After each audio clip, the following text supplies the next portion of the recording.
please subscribe and don't forget to press the bell icon to get notified whenever we upload a new video.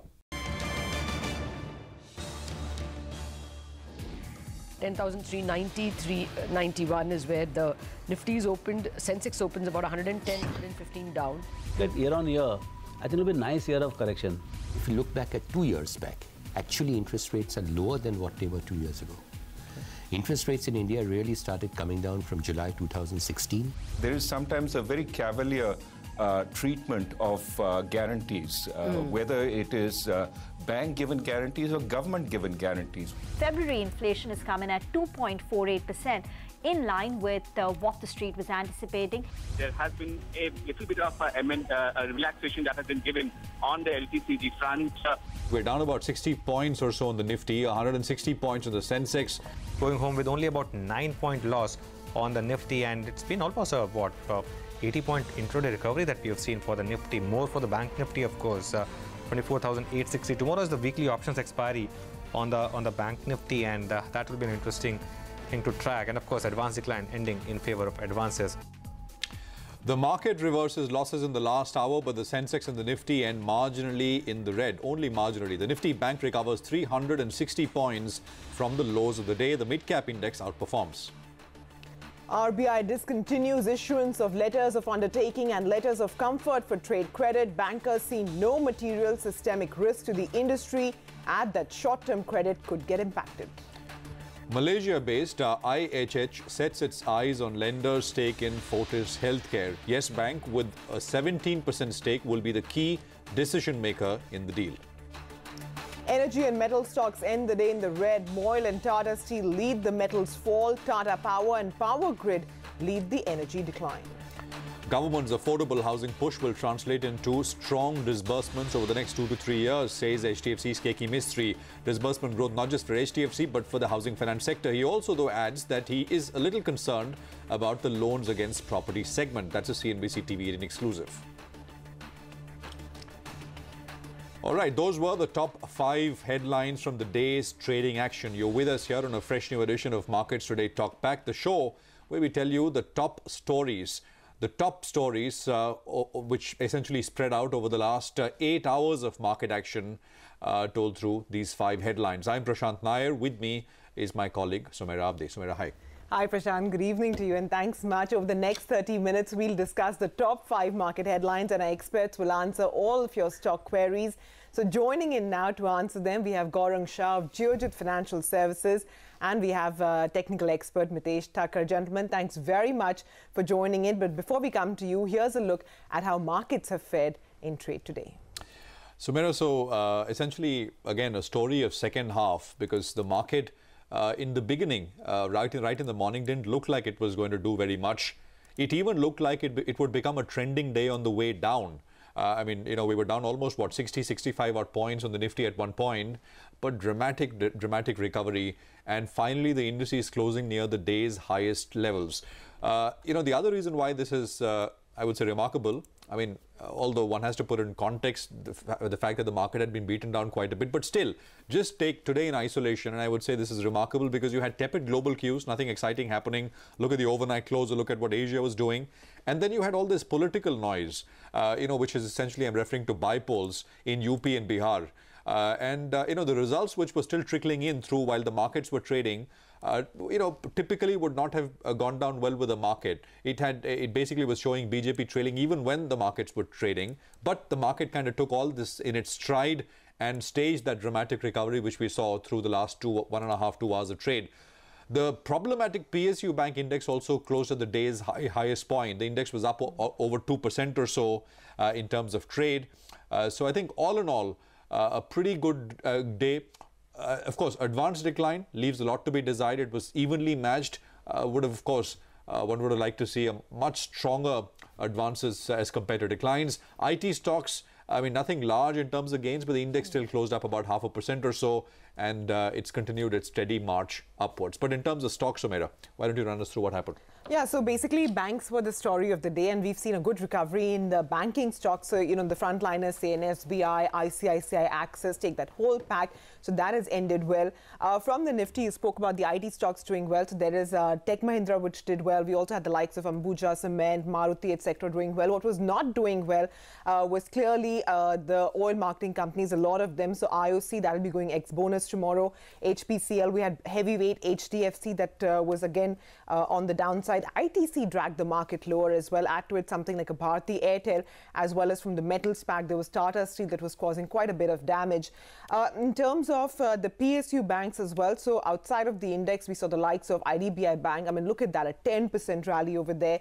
OBC, Syndicate, Union, I mean, pretty much everything was doing well. And from the F&O space, we had big moves coming through in terms of JP Associates, Dish TV, Sun TV.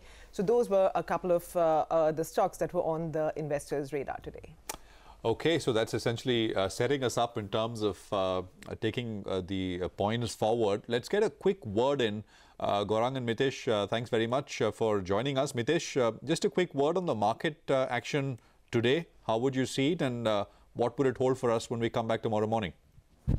Good afternoon, good evening, Prashant. I think, you know, what happened today was we got some decline after the weak SGX opening.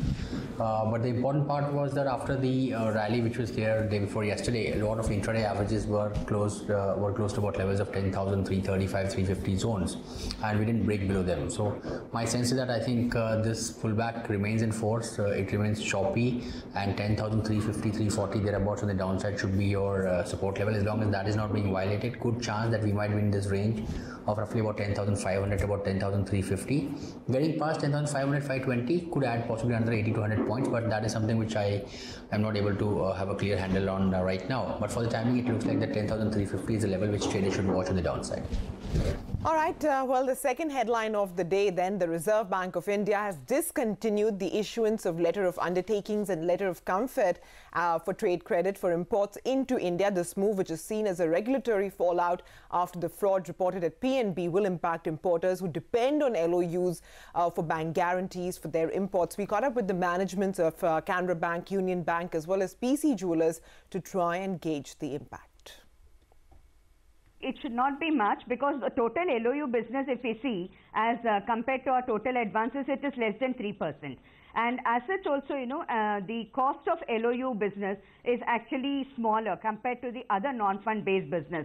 That's why it is being preferred by the customers. So the overall net impact will not be much on the non-fund based income of the bank.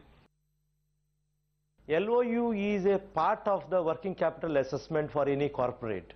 We assess the working capital and we give them the sub-limits like LOU, LC, packing credit, even the post-shipment credit and all that.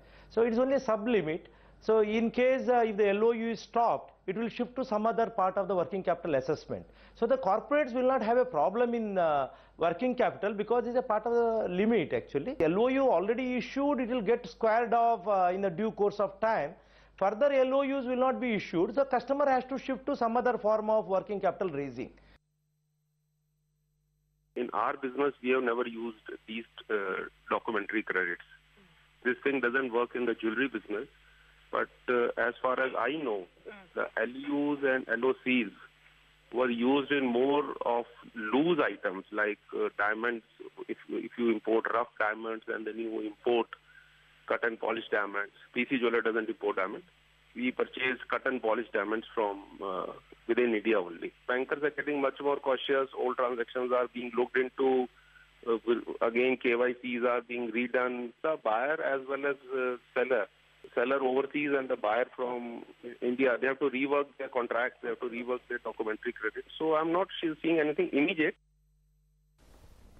Okay, so that's a host of opinion coming in on the impact because of the RBI disallowing LOUs and letters of comfort. We've got questions now. Our viewer Aftab Khan from Karnataka has sent us a question on PNB. He's writing in that he's got 1,000 shares of PNB. He's paid 123 rupees each for them. He's been holding the shares for about a month and he's a short-term investor. His question is, should he hold or sell 1,000 shares of PNB at 123? PNB is where all of this saga really started. Mitesh, what would you tell him? Yeah, so I think, very clearly short-term investing should be done with some kind of protective stock just so that your capital doesn't get eroded. I think he's missed that. But now that, the stock has taken support around the key levels of 90-91 and bounced back, I think the gentleman can look at possibly bounce back to about levels of 110 to about 110, 108 to about 110 on the upside.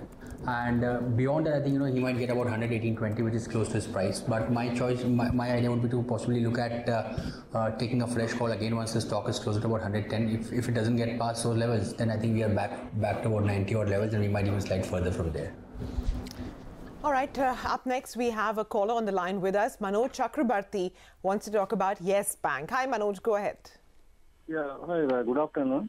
Yeah, I'm having 300 shares of Yes Bank.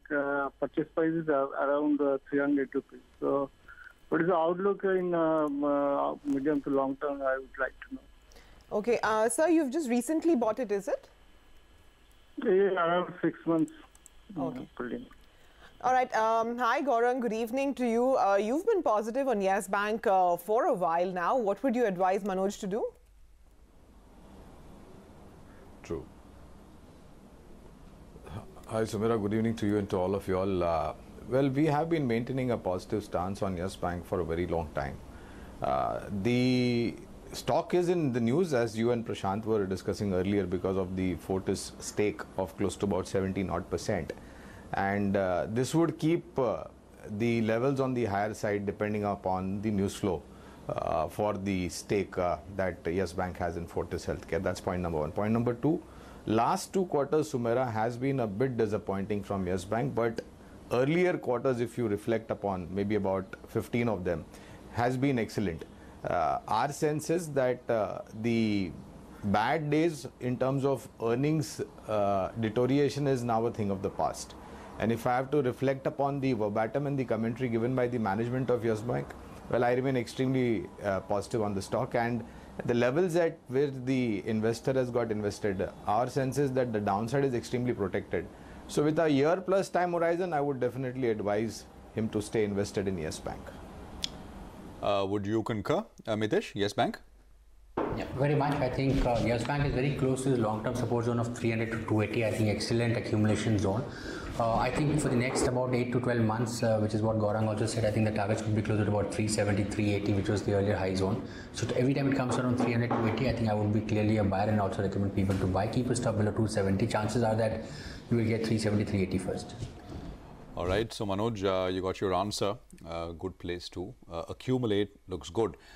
We move on to the third story of the day. A day after Yes Bank acquired a 17% stake in Fortis, Malaysia-based IHH is looking to buy stake in the company from its lenders. This comes at a time when Manipal Group-backed TPG is in advanced talks to buy Fortis Healthcare. Nisha Podar, who broke the story, is now joining in and she's going to fill us with more details. Nisha, over to you.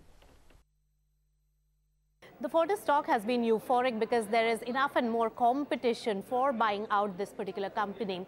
And the latest that we gather from sources with direct knowledge is that IHH, which entered the fray, and we had reported about it, is getting quite aggressive. Though we have no confirmation of a voluntary open offer and could be very aggressive on the part of IHH really going ahead, considering that there is an SFIO investigation and there is a Luthra and Luthra report into alleged fund diversion that is still pending on Fortis. But at this point, we do gather that IHH is keenly looking at it and has reached out to several key shareholders. And remember here, Yes Bank has also been one of the top nifty gainers today, and that's on account of the huge amount of moolah that it can really make if this competition really intensifies. Yes Bank currently is the single largest owner of 17% stake in Fortis Healthcare and is going to be the key decision maker for that deal as well. Sources do indicate that Manipal, with the TPG backing, is still not out of the race for buying out Fortis and has been in advanced discussion. So yes, race for Fortis has intensified. We'll have to see how various points and data points as well as factors on even the investigations really play out for this transaction. All right, Nisha, thanks very much for taking us through that. Well, Twitter user Mangesh has a query on Fortis. He says he has about 1,100 shares, which he has purchased at 147 rupees a share. He's looking at a long term of about 8 to 12 months. Not really long term, but okay, he wants to know if he should switch, average or sell. So, Gaurang, we spoke about Yes Bank, which has now received those pledged shares from Fortis. But now let's look at the other side, which is Fortis itself. What would you tell Mangesh?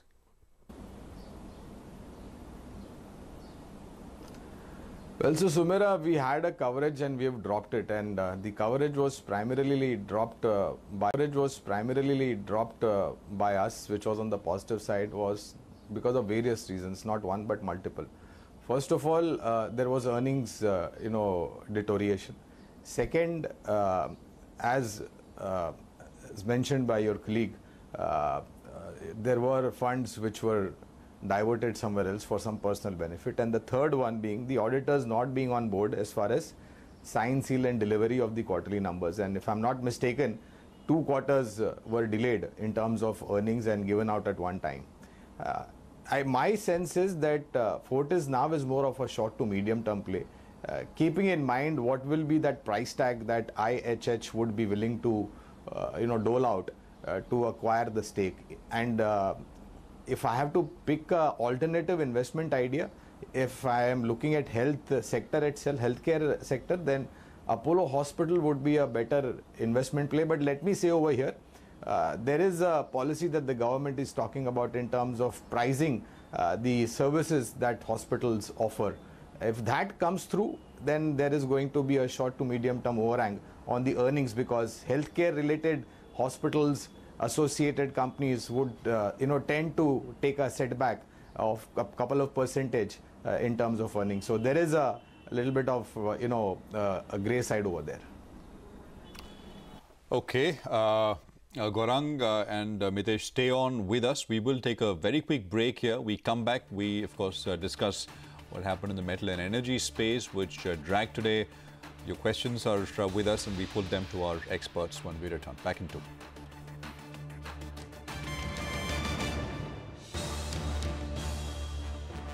Hi, welcome back. You're still with us on Markets Today Talk Back. We have Gaurang Shah and Mitesh Thakkar who are here with us to answer all the queries that are being sent in. So let's get straight to our fourth headline of the day, the energy and metal stocks. So they've closed the day in the red, as most of them saw a bit of heavy selling amongst the metal stocks. The fall was led by MOIL, Tata Steel and JSW Steel, which were all over 1% in the red. On the energy front, we had Tata Power and Power Grid, which saw a bit of a decline. So naturally, a couple of worried investors over there. Pallavi Jha is amongst them. She says she has 500 shares of Tata Power, which she has bought at 93 rupees, wants to know what she should do at the moment. Mitesh, what's your advice on Tata Power? So I think this stock hasn't done anything big, I think, for the last many months now, and still remains more of a sideways chart on the longer term pattern. So I think it'll do a range of roughly about 72, 73 on the downside, maybe a couple of rupees here and there, to roughly about 90, 95 on the upside. And unfortunately, the investor appears to have bought at the upper end of the range. So try to exit when the next time the stock is there. I think 90, 95 should be a good level to exit the stock. Okay, we have another question then. Rohit Devdhar has 500 shares of JSW Steel that he bought at 260 rupees a share each for. It's around 300 now. He's been holding the stock for the last 3 months. Wants to know if he should continue to hold or sell here. Sell at a profit, that is. Gaurang, JSW Steel.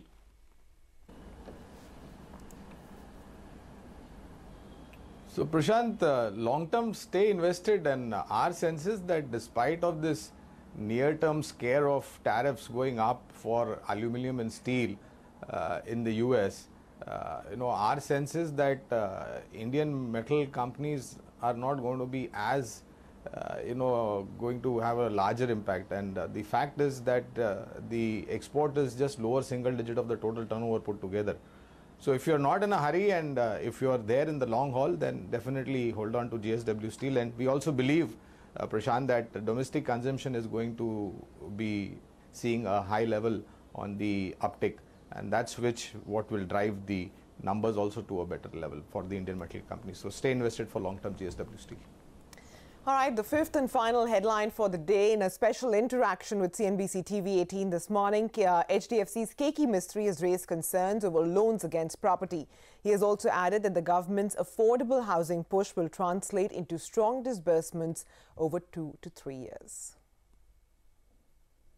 Housing is a long-drawn project, so if once the boost is given to the housing sector, it takes a while before it translates into disbursements. Because a builder has to first buy land. After buying land, he has to prepare a project plan, get the plan approved, and then start constructing, and that's the time he'll borrow money. So the real growth driver comes in over a period of 2 or 3 years, not immediately. We are a little concerned with the way loans against properties were being given in the system, because these loans against properties are being, some of them are being given. Let's be very clear, this is not every case. Some cases where the loan against property is being given based on the value of the property, based on a valuation certificate, rather than based on the repayment capacity of the individual. And any lending which you do which is only asset backed and not backed by income is a cause for concern. Okay, that is the one and only Keki Mistry at HDFC explaining the housing finance thesis. Twitter user Rajesh Patil has a question on GIC Housing Finance. Okay, he's got 1,000 shares and he's paid 470 rupees a share for them. Price is now under 400. He wants to know the short-term view on this one. Mitesh, what would you tell him short-term? So I think the stock, in the last few months has corrected a lot, and I think recently made a low of around 365 or thereabouts in the last week.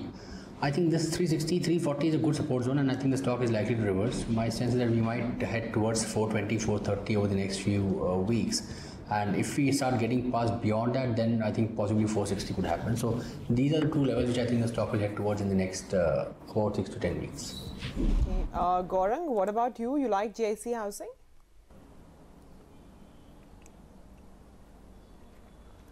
So Sumira, we are extremely excited about the NBFC, HFC segment, that is non-banking finance company, housing finance companies. And our view is that, if you buy stocks associated with housing finance companies, then you have to stay in for a long haul to get better returns. And we remain extremely positive about the loan book growth. And the best part is that the asset quality of housing finance companies is far excellent compared to even some of the banks. Let's be very honest. So if you are invested for a long term, it would be better in housing finance companies. And GIC Housing Finance also features in our coverage for long term, yes. All right, so that gets us through 5 top stories of the day. As always, Mitesh and Gaurang, thanks very much, both of you, for being with us here. Appreciate your time, as always, on Markets Ready Talk Back. Thanks for watching. Thanks for staying with us. We, of course, will see you bright and early tomorrow morning.